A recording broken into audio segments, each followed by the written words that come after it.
Assalamualaikum warahmatullahi wabarakatuh dan salam sejahtera. Perkenalkan, saya Dr. Yunia Setiawati, konsultan psikiatri dari Departemen Kedokteran Jiwa RSUD Dr. Sutomo. Pagi ini kami akan menyampaikan modul 1 dengan topik dampak psikososial COVID-19 pada tenaga kesehatan. Adapun pokok bahasan dari modul 1 adalah mengenai latar belakang masalah dan dampak stresor kehidupan, serta gambaran dampak psikologis pandemik di Indonesia, serta gangguan mental yang sering timbul, dan bagaimana kita menghadapi kondisi gangguan mental ini untuk mencapai tahap resiliensi. Tujuan pembelajaran modul 1 adalah setelah mengikuti pelatihan ini, diharapkan seluruh tenaga kesehatan Rumah Sakit Umum Dr. Sutomo Surabaya akan mampu memahami dampak psikososial pandemik. Dan yang kedua, mengenal dampak pandemik bagi kesehatan jiwa atau kesehatan mental di kalangan pemberi pelayanan kesehatan. Serta kita semua dapat memahami dan menciptakan kondisi resiliensi.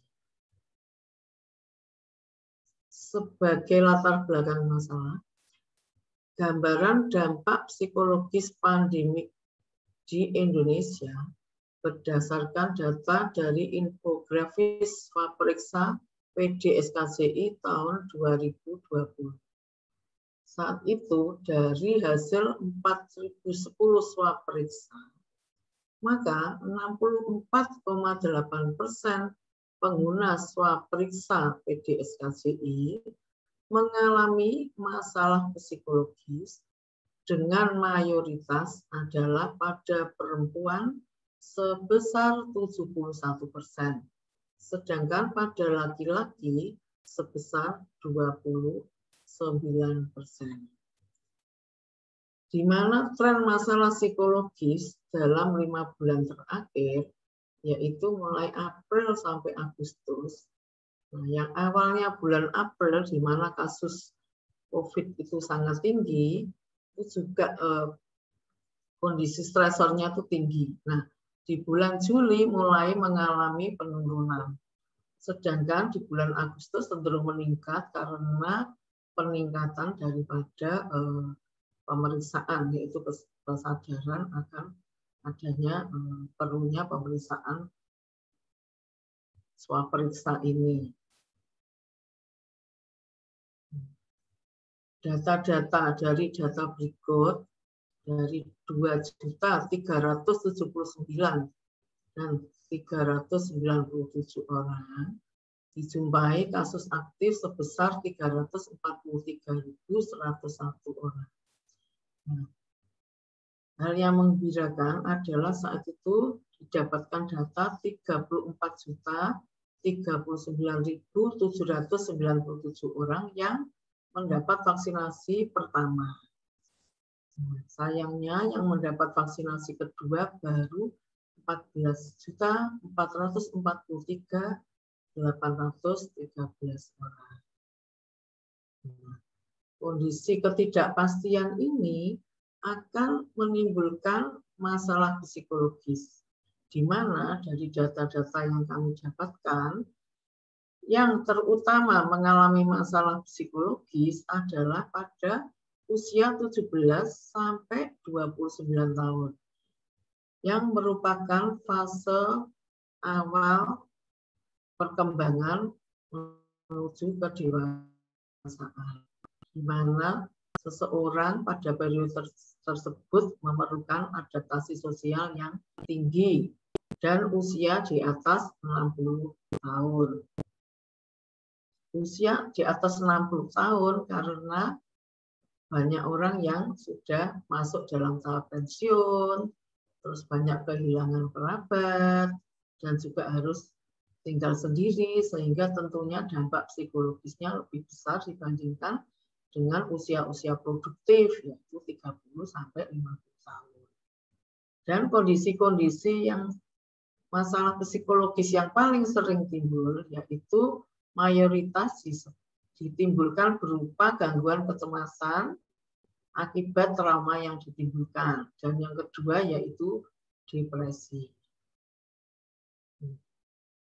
Data dari Perhimpunan Dokter Spesialis Kedokteran Jiwa Indonesia menyatakan bahwa trauma psikologis terkait COVID-19 itu adalah 80% memiliki gejala PTSD atau gangguan stres pasca trauma, di mana mayoritas sebesar 46% yaitu mengalami gangguan psikologis yang cukup berat, dan yang taraf sedang yaitu 33%, sehingga itu menimbulkan permasalahan dan perlu perhatian kita semua.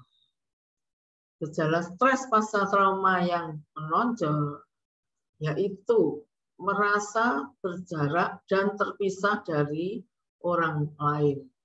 Yang kedua yaitu waspada, hati-hati, dan senantiasa berjaga-jaga.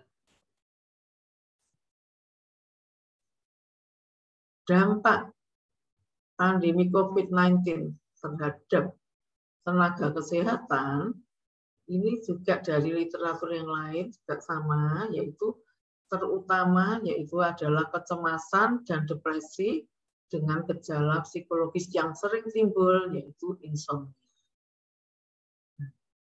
Dampak-dampak stresor kehidupan itu tidak hanya berdampak pada biologiskal saja atau penyakit-penyakit fisik semata.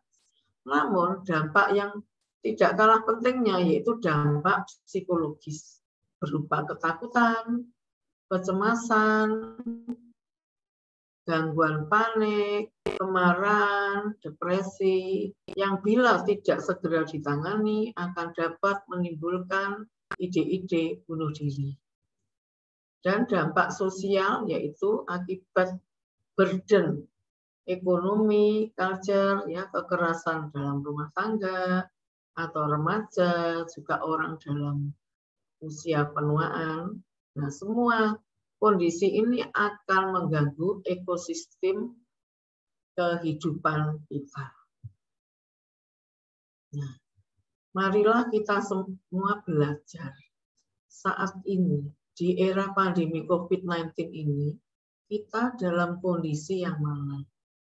Apakah kita tetap dalam zona ketakutan seperti awal pandemi COVID, atau kita sudah masuk dalam zona belajar, atau dalam zona bertumbuh? Setiap orang tentu berbeda-beda adaptasi dalam menghadapi pandemi COVID-19. Zona ketakutan ditandai dengan pada awal pandemi COVID, yaitu bulan Maret tahun 2020, banyak sekali orang yang membeli stok masker berlebihan sehingga harga masker saat itu sangat tinggi, atau membeli obat-obatan, belanja kebutuhan sehari-hari yang berlebihan, ya, sering marah, menangis, ketakutan, atau paparan terhadap berita-berita tentang pandemi COVID itu meningkat. Ini disebut zona ketakutan. Nah, setelah peristiwa itu berjalan, beberapa bulan kemudian, kalau dalam psikiatri biasanya berlangsung dalam waktu 6 bulan, itu kita mulai masuk dalam zona belajar. Kita semua mulai bisa menerima kenyataan, mulai bisa membatasi berita-berita mana yang patut kita baca, mana yang kita percaya, mana yang tidak kita percaya. Kita mulai menghentikan stop belanja yang berlebihan, bisa melakukan relaksasi, atau kita bisa menjadi pemuka dalam kesehatan, yaitu kita melakukan webinar, memberikan podcast untuk membantu program pencegahan gangguan mental di Indonesia ini. Nah, kalau setelah itu dalam zona bertumbuh, artinya kita mulai aware, ya, kita mulai bisa emosinya stabil, ya, kita bisa lebih sabar, terus bekerja lebih baik. Nah, kondisi ini cenderung bisa naik turun. Mungkin seseorang yang telah timbul dalam zona bertumbuh bisa kembali ke zona ketakutan dan kembali lagi ke zona belajar, tergantung dari stresor yang dihadapi dalam kehidupannya. Nah, penelitian yang pernah kami lakukan pada saat pandemi COVID itu sedang tinggi, yaitu mengenai kecemasan dan resiliensi dari tenaga kesehatan selama pandemi COVID, ya. Seperti kita ketahui bahwa tenaga kesehatan itu di garda depan. Sering kita ini jadwal kerjanya itu tidak teratur, ya. Juga pasien-pasien itu overload saat itu. Jadi dari 227 responden yang kami teliti, itu ternyata 33% mengalami kondisi cemas berat dan 26,7% itu dengan kepribadian cemas. Ya. Tetapi hasil yang mengembirakan adalah ternyata walaupun dalam kondisi cemas berat dan kondisi kepribadian cemas, terus dengan adanya pondok curhat, ya, di tempat kami adanya poli curhat itu, kondisi resiliensinya cukup bagus di tempat kita. Nah, untuk gangguan-gangguan mental yang sering timbul, yaitu adalah burnout, gangguan penyesuaian, cemas, depresi, gangguan tidur, dan gangguan stres pasca trauma. Nah, baik, kita akan belajar satu persatu mengenai gangguan jiwa yang sering timbul. Burnout adalah suatu kondisi kelelahan, tidak hanya kelelahan fisik, namun juga mencakup kelelahan mental dan emosional. Disebabkan oleh stresor yang berat dan berlangsung lama. Di mana seseorang itu akan merasa gagal dan tidak percaya terhadap kemampuan akan dirinya sendiri. Dia akan merasa terjebak dan merasa dikalahkan oleh situasi yang dihadapi. Kandidat tersebut akan kehilangan motivasi, perasaan terpisah, merasa pandangan negatif dalam kehidupannya, penurunan kepuasan tentang kinerja dan pencapaian yang telah diperolehnya. Hal-hal yang paling sering terjadi yaitu gangguan penyesuaian. Gangguan penyesuaian ini biasanya terjadi dalam kurun waktu 1 bulan setelah menghadapi kejadian stressful atau krisis kehidupan, di mana gangguan ini biasanya tidak bertahan sampai melebihi 6 bulan dengan gejala kecemasan, depresi, ataupun gangguan perilaku dan disabilitas dalam melakukan kegiatan sehari-hari, misalnya dalam mengasuh anak, dalam belajar, dalam bekerja, dan dalam berkomunikasi dengan orang-orang di sekitarnya. Gangguan yang terbesar yaitu kondisi kecemasan. Kondisi cemas adalah hal yang wajar apabila kita menghadapi suatu masalah. Akan tetapi, cemas itu menjadi tidak wajar apabila menjadi gangguan kecemasan yang ditandai dengan perasaan khawatir, was-was, cemas, takut akan sesuatu hal yang belum terjadi. Kondisi ini ditandai dengan trias kecemasan, mencakup ketegangan motorik, hiperaktivitas otonom, dan kewaspadaan yang meningkat. Kecemasan yang menaun akan menyebabkan depresi. Depresi ditandai dengan perubahan suasana perasaan yang ditandai dengan gejala mayor dan minor berikut ini. Gejala mayor yang sering timbul antara lain emosinya merasa sedih atau dikenal dengan depresi. Orang itu akan merasa kehilangan minat dan kegembiraan. Tidak bisa merasa senang, selalu merasa sedih, dan mudah lelah.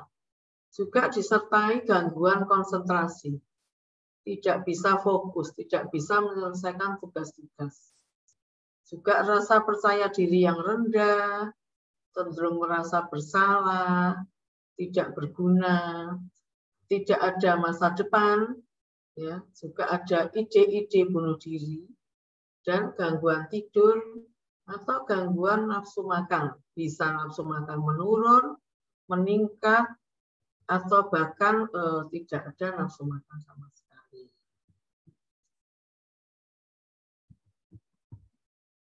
Berikutnya, yang paling sering dijumpai di klinik yaitu gangguan tidur atau insomnia.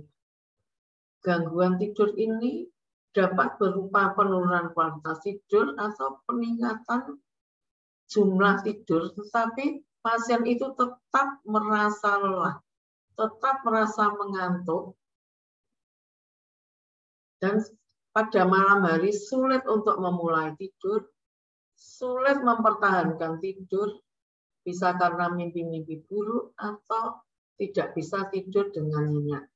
Nah, gangguan ini apabila tidak ditangani dengan baik, dapat menimbulkan gangguan-gangguan organ lain seperti hipertensi, kecemasan, depresi, dan gangguan metabolik yang lain. Gangguan berikutnya yaitu gangguan stres pasca trauma yang terjadi dalam kurun waktu 6 bulan setelah kejadian traumatik yang berat, di mana orang tersebut merasa seolah-olah mengingat kembali peristiwa yang membahayakan, terus selalu menghindari peristiwa yang hampir mirip dengan kejadian-kejadian tersebut, sering mimpi buruk, dan mengalami kecemasan yang hebat. Nah, resiliensi. Apakah yang disebut resiliensi? Akan saya jelaskan pada slide berikutnya. Di mana dalam menghadapi berita dan kondisi bencana, sebelum kita masuk dalam situasi resilient, kita sebelumnya masuk dalam kondisi ketakutan, belajar, dan zona bertumbuh. Resiliensi adalah suatu proses kemampuan adaptasi yang baik dalam menghadapi situasi trauma, di mana resiliensi ini bisa dipelajari. Tahapan dalam menghadapi stresor kehidupan, yang pertama itu menyadari bahwa masalah adalah bagian dari kehidupan, tiada hidup yang tanpa masalah. Kemudian kita menyusun skala prioritas dan menetapkan alternatif penyelesaian. Kemudian kita bisa menciptakan kondisi saling mendukung dalam komunitas. Kemudian mengembangkan support sistem yang tadi kuat. Bagaimana orang yang resilient? Orang yang mampu mengenali dan mengelola perasaan diri sendiri, serta memahami perasaan orang lain. Yang kedua, mempunyai naluri, kemandirian, dan rasa berharga. Ketiga, bisa mempertahankan relasi yang positif, mutual, dan saling menghargai, mempunyai tujuan dan masa depan, mampu membuat alternatif penyelesaian dan menyelesaikan masalah. Terima kasih.